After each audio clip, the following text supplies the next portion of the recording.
ಮಂಗ್ಳೂರು ಸ್ಟೈಲಲ್ಲಿ ಮಾಡುವಂಥ chicken ghee roast ಅದರ ರುಚಿಗೆ ಎಷ್ಟು ವರ್ಲ್ಡ್ ಫೇಮಸ್ ಅಂತ ನಿಮಗೆ ತುಂಬ ಚೆನ್ನಾಗಿ ಗೊತ್ತು. ನಿಮ್ಗೆ ಇನ್ನೊಂದು ವಿಷಯ ಹೇಳ್ತೀನಿ, ಅದಕ್ಕಿಂತಲೂ ರುಚಿಯಾಗಿ ಮಶ್ರೂಮ್ ಅಣಬೆ ಅಥವಾ ಲಾಂಬುದು ಗೀ ರೋಸ್ಟ್ ಮಾಡ್ಬೋದು. ಎಷ್ಟು ರುಚಿಯಾಗಿರುತ್ತೆ ಅಂತಂದರೆ ನಿಮ್ಮ ಚಿಕನ್ ಗೀ ರೋಸ್ಟ್ ರುಚಿಯನ್ನೇ ಮರೆತು ಬಿಡ್ತಾರೆ, ಅಷ್ಟು ಚೆನ್ನಾಗಿರುತ್ತೆ. ನಾನ್ ವೆಜ್ ತಿನ್ನೋದವರಿಗೆ ಬೆಸ್ಟ್ ಸ್ಟಾರ್ಟರ್ ಕೂಡ ಹೌದು, ತುಂಬ ಸುಲಭವಾಗಿ ಮಾಡ್ಬೋದು. ಒಂದು ಬಾಕ್ಸಷ್ಟು ಅಣಬೆ ಅಂದರೆ ಒಂದು 10ರಿಂದ 12 ಅಣಬೆ ಇರುತ್ತೆ. ಅದನ್ನ ಕ್ಲೀನಾಗಿ ನೀವು ಸಿಪ್ಪೆ ತೆಗೆದು ಈ ಥರ ದೊಡ್ಡದಾಗಿ ಕಟ್ ಮಾಡ್ಕೋಬೇಕು. ಚಿಕ್ಕದಿದ್ರೆ 2 ಸ್ಲಿಟ್ ಮಾಡ್ಬೋದು, ಆದರೆ ತುಂಬ ಚಿಕ್ಕದಾಗಿ ಕಟ್ ಮಾಡಬೇಡಿ. ಈಗ ಸ್ಟವ್ ಮೇಲೆ ಒಂದು ಬಾಣಲೆ ಇಟ್ಟು ಒಂದು ಸ್ವಲ್ಪ ತುಪ್ಪನ ಹಾಕಿ 1.5 ಚಮಚದಷ್ಟು ಕೊತ್ತಂಬರಿ ಬೀಜ, 1 ಚಮಚದಷ್ಟು ಜೀರಿಗೆ, ಸ್ವಲ್ಪ ಮೆಂತೆ, ಸ್ವಲ್ಪ ಕಾಳು ಮೆಣಸು ಮತ್ತು ಕರಿಬೇವನ್ನು ಹಾಕ್ಕೊಂಡು ಲೈಟಾಗಿ ತುಪ್ಪದಲ್ಲಿ ಈ ಎಲ್ಲ ಇಂಗ್ರೀಡಿಯೆಂಟ್ಸನ್ನು ಹುರಿದ್ಕೋಬೇಕಾಗುತ್ತೆ. ಆವಾಗಲೇ ಮಸಾಲೆಗೆ ಒಳ್ಳೆಯ ಫ್ಲೇವರ್ ಸಿಗುತ್ತೆ. ಒಂದು 8ರಿಂದ 10 ಒಣಮೆಣಸು, 2-3 ಎಸಳು ಬೆಳ್ಳುಳ್ಳಿ, ಸ್ವಲ್ಪ ಈರುಳ್ಳಿಯನ್ನು ಕೂಡ ಹಾಕಿ ಒಟ್ಟಿಗೆ ಹುರಿದ್ಕೋಬೋದು. ಒಂದು ಸ್ವಲ್ಪ ಹುಣಸೆ ಹಣ್ಣನ್ನು ಕೂಡ ಹಾಕಿ, ಹುಣಸೆ ಹಣ್ಣು ಜಾಸ್ತಿ ಬೇಡ, ಸ್ವಲ್ಪ ನಾನು ತೋರಿಸಿದ್ನಲ್ಲ ಅಷ್ಟು ಸಾಕು. ಕ್ಲೀನಾಗಿ ಹುರಿದ್ಕೊಳ್ಳಿ. ಈ ಮಸಾಲನ ನೀವು ಎಷ್ಟು ಚೆನ್ನಾಗಿ ರೋಸ್ಟ್ ಮಾಡಿ ಹುರಿದ್ಕೊತೀರೋ ಅಷ್ಟು ಸೂಪರಾಗಿ ನಮಗೆ ಗೀ ರೋಸ್ಟು ರೆಡಿ ಆಗುತ್ತೆ. ತಣ್ಣಗಾದ ನಂತರ ಒಂದು ಮಿಕ್ಸಿಗೆ ಹಾಕಿ ನಾವು ಪುಡಿ ಮಾಡ್ಕೋಬೇಕು. ಮತ್ತೊಂದು ಸ್ವಲ್ಪ ನೀರನ್ನು ಹಾಕಿ ನಾವೊಂದು ಪೇಸ್ಟ್ ಥರ ಈ ಥರ ಮಸಾಲನ ರೆಡಿ ಮಾಡ್ಕೋಬೇಕು.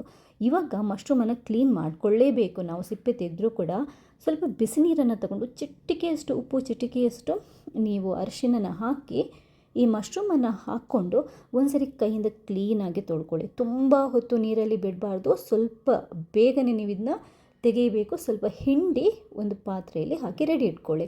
ನೀರು ತುಂಬ ಸೇರಬಾರ್ದು ಮಶ್ರೂಮಲ್ಲಿ, ನಾನು ಮತ್ತೆ ಹೇಳ್ತೇನೆ. ಇವಾಗ ಸ್ಟವ್ ಮೇಲೆ ಬಾಣಲಿಟ್ಟು ಒಂದು 2 ಚಮಚದಷ್ಟು ತುಪ್ಪನ ಹಾಕಿ ಸ್ವಲ್ಪ ಈರುಳ್ಳಿನ ಹಾಕಿ ಚೆನ್ನಾಗಿ ಫ್ರೈ ಮಾಡ್ಕೊಳ್ಳಿ. ಈರುಳ್ಳಿದು ಒಳ್ಳೆ ಅರೋಮ ಬರಬೇಕು. ಅದಾದ ನಂತರ ಕ್ಲೀನ್ ಮಾಡಿಟ್ಟಿರುವಂಥ ಮಶ್ರೂಮ್ ಅಥವಾ ಅಣಬೆಯನ್ನು ಹಾಕಿ ಕ್ಲೀನಾಗಿ ಮಿಕ್ಸ್ ಮಾಡ್ಕೊಳ್ಳಿ. ಒಂದು 2ರಿಂದ 3 ನಿಮಿಷ ಈ ಥರ ಫ್ರೈ ಮಾಡಿ ನೀವು ಇದನ್ನ ಮುಚ್ಚಿಟ್ಬಿಟ್ಟು ಒಂದು ಸ್ವಲ್ಪ ಹೊತ್ತು ಬೇಯಿಸ್ಕೋಬೇಕಾಗುತ್ತೆ. ಹಾಗೆಯೇ ಇನ್ನೊಂದೇನು ಅಂತಂದರೆ ಉಪ್ಪು ಮತ್ತು ಒಂದು ಸ್ವಲ್ಪ ಅರಿಶಿನ ನೀವು ಇದಕ್ಕೆ ಸೇರಿಸ್ಕೋಬೇಕು. ಉಪ್ಪು ಜಾಸ್ತಿ ಹಾಕಬೇಡಿ, ನಾನು ಮತ್ತೆ ಹೇಳ್ತಾ ಇದ್ದೇನೆ, ಅಣಬೆಗೆ ಸ್ವಲ್ಪ ಉಪ್ಪು ಸಾಕಾಗುತ್ತೆ. ಸೊ ಮುಚ್ಚಿಟ್ಟು ಒಂದು ಸ್ವಲ್ಪ ಬೇಯಿಸ್ಕೊಳ್ಳಿ. ಇದು ಒಂದು 80% ಬೆಂದಾದ ನಂತರ ನಾವು ಇದಕ್ಕೆ ರೆಡಿ ಮಾಡಿಟ್ಟಿರುವಂಥ ಗೀ ರೋಸ್ಟಿದು ಮಸಾಲೆನ ಸೇರಿಸ್ಕೋಬೇಕು. ಯಾಕಂತಂದರೆ ಮಸಾಲದಲ್ಲಿ ಮತ್ತೆ ಬೇಯೋದಿರುತ್ತೆ, ರೋಸ್ಟ್ ಆಗೋದಿರುತ್ತೆ. ಅದರಿಂದ 80% ಬೆಂದರೆ ಸಾಕು. ಮಸಾಲೆನ ಹಾಕ್ಕೊಂಡು ಕ್ಲೀನಾಗಿ ಮಿಕ್ಸ್ ಮಾಡ್ಕೊಳ್ಳಿ. ನಾವು ಒಂದು ಸ್ವಲ್ಪ ನೀರನ್ನು ಸೇರಿಸ್ಕೋಬೇಕಾಗುತ್ತೆ, ಇಷ್ಟು ದಪ್ಪ ಆದರೆ ಸಾಕಾಗಲ್ಲ. ಒಂದು ಸ್ವಲ್ಪ ನೀರನ್ನು ಸೇರಿಸ್ಕೊಳ್ಳಿ, ಚಿಟಿಕೆಯಷ್ಟು ಉಪ್ಪು ಹಾಕ್ಕೊಳ್ಳಿ, ಉಪ್ಪು ನೋಡ್ಕೊಂಡು ಹಾಕ್ಕೊಳ್ಳಿ. ಮಸಾಲ ಹಾಕಿರೋದಕ್ಕೆ ಉಪ್ಪು ಹಾಕಿದ್ದೇನೆ, ಅಣಬೆಗೆ ಆಲ್ರೆಡಿ ಉಪ್ಪು ಹಾಕಿದ್ದೇನೆ. ಒಂದು ಸ್ವಲ್ಪ ತುಪ್ಪ ಬೇಕಾದರೆ ಸೇರಿಸ್ಕೊಳ್ಳಿ, ಕಮ್ಮಿ ಆಯಿತು ಅಂತ ಅನಿಸಿದರೆ ಮಿಕ್ಸ್ ಮಾಡ್ಕೊಳ್ಳಿ. ಈ ಹದಕ್ಕಿಟ್ಟು ಮಿಕ್ಸ್ ಮಾಡ್ಕೊಳ್ಳಿ. ಆ್ಯಕ್ಚುಲಾಗಿ ಗೀ ರೋಸ್ಟಿಗೆ ಸ್ವಲ್ಪ ಬ್ಯಾಲೆನ್ಸ್ಡ್ ಆಗಿರಲಿಕ್ಕೆ, ಖಾರ ಮತ್ತು ಹುಳಿನ ಬ್ಯಾಲೆನ್ಸ್ ಮಾಡಲಿಕ್ಕೆ ಸ್ವಲ್ಪ ಸ್ವೀಟ್ ಹಾಕೋಬೋದು. ನಾನು ಒಂಚೂರು ಬೆಲ್ಲ ಹಾಕ್ಕೊಂಡಿದ್ದೇನೆ, ಆಪ್ಷನಲ್. ನಿಮಗೆ ಬೇಡ ಅಂತಂದರೆ ಸ್ಕಿಪ್ ಮಾಡಿ. ಕ್ಲೀನಾಗಿ ಒಂದು 5ರಿಂದ 8 ನಿಮಿಷ ಉರಿನ ಮೀಡಿಯಮ್ ಇಟ್ಕೊಂಡು ಈ ಮಸಾಲದಲ್ಲಿ ರೋಸ್ಟ್ ಮಾಡ್ತಾ ಇರಬೇಕು. ಮಸಾಲ ಈ ಕನ್ಸಿಸ್ಟೆನ್ಸಿಗೆ ಬರಬೇಕು, ತುಪ್ಪ ಬಿಡಬೇಕು ಮೇಲ್ಗಡೆ.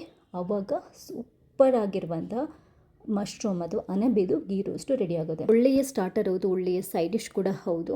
ನಿಮಗೆ ನೀರು ದೋಸೆ, ಚಪಾತಿ, ಪರೋಟ ತಿನ್ನೋದಕ್ಕೂ ತುಂಬ ಸೂಪರಾಗಿರುತ್ತೆ. ನೀವು ಅದನ್ನ ಒಟ್ಟಿಗೆ ತಿಂದ್ರಷ್ಟೇ ಅದರ ರುಚಿ ನಿಮ್ಗೆ ಗೊತ್ತಾಗೋದು. ಒಂದ್ಸರಿ ಖಂಡಿತವಾಗ್ಲೂ ಟ್ರೈ ಮಾಡಿ. ಮರೆಯದೆ ನನಗೆ ನಿಮ್ಮ ಫೀಡ್ಬ್ಯಾಕ್ನ ತಿಳಿಸಿ. ಥ್ಯಾಂಕ್ಸ್ ಎಲ್ರಿಗೂ.